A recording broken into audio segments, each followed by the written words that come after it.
By the early 1950s, Ronnie and Reggie Kray were no longer just known as boxers or street fighters. They were becoming criminals. At first, their crimes were small: petty theft, street intimidation, running errands for older criminals in the East End.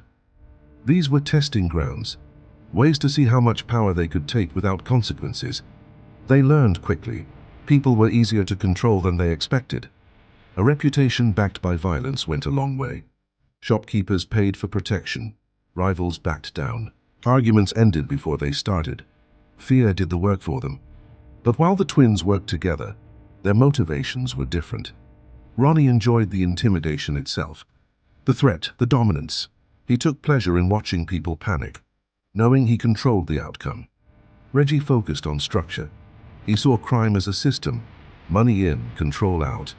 He understood that chaos brought attention, and attention brought police. That balance kept them moving forward. The East End at the time was full of small gangs competing for territory. The Krays didn't try to take everything at once. Instead, they inserted themselves where they could, slowly expanding their influence. If someone resisted, the response was quick and brutal. Word spread.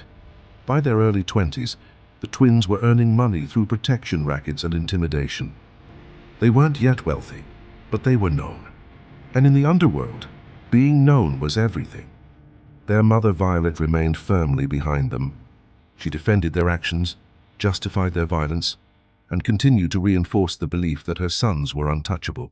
Rules in her eyes were for other people. The police were aware of the twins, but proving anything was difficult. Witnesses were scared, victims stayed silent, and without testimony, the Krays remained just another rumor on the streets. But that wouldn't last. Their growing confidence pushed them further. They started carrying weapons. Threats became more serious. Violence escalated.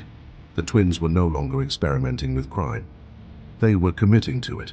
And just as their criminal identity was solidifying, something unexpected interrupted their rise. A letter arrived. Ronnie and Reggie Kray had been called up for national service. And neither the army nor the twins were prepared for what came next.